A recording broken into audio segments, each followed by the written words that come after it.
the effects different thoughts have on one's life. I noticed that people really do shape their lives through their thoughts. For example, my poor dad always said, "I'll never be rich," and that prophecy became reality.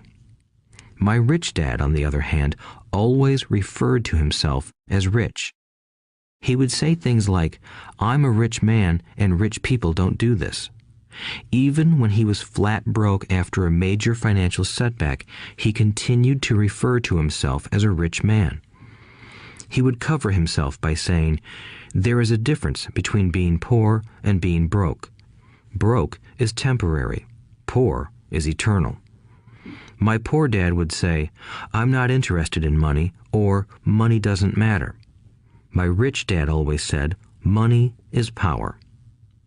The power of our thoughts may never be measured or appreciated, but it became obvious to me as a young boy that it was important to be aware of my thoughts and how I expressed myself.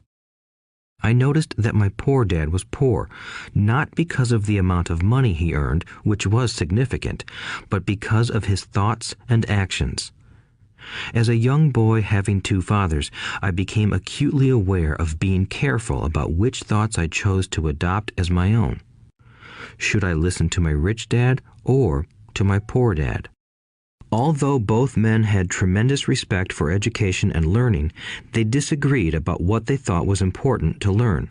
One wanted me to study hard, earn a degree, and get a good job to earn money. He wanted me to study to become a professional, an attorney or an accountant, and to go to business school for my MBA.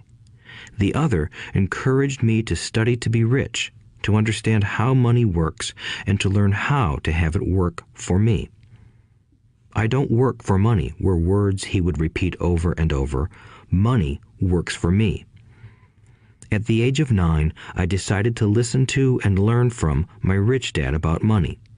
In doing so, I chose not to listen to my poor dad, even though he was the one with all the college degrees. A lesson from Robert Frost. Robert Frost is my favorite poet. Although I love many of his poems, my favorite is "The Road Not Taken." I use its lesson almost daily. The Road Not Taken. Two roads diverged in a yellow wood, and sorry I could not travel both. And be one traveler long I stood, and looked down one as far as I could, to where it bent in the undergrowth, then took the other as just as fair, and having perhaps the better claim, because it was grassy and wanted wear. Though as for that the passing there had worn them really about the same, and both that morning equally lay in leaves no step had trodden black. Oh, I kept the first for another day, yet knowing how way leads on to way, I doubted if I should ever come back. I shall be telling this with a sigh, somewhere ages and ages hence. Two roads diverged in a wood, and I took the one less traveled by, and that has made all the difference. And that has made all the difference. Over the years, I have often reflected upon Robert Frost's poem. Choosing not to listen to my highly educated dad's advice and attitude about money was a painful decision, but it was a decision that shaped the rest of my life.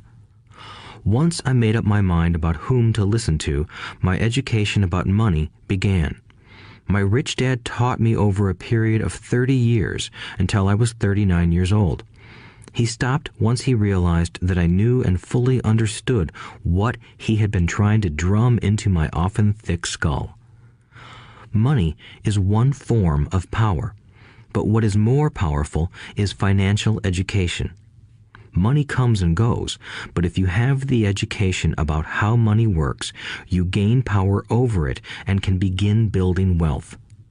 The reason positive thinking alone does not work is because most people went to school and never learned how money works, so they spend their lives working for money.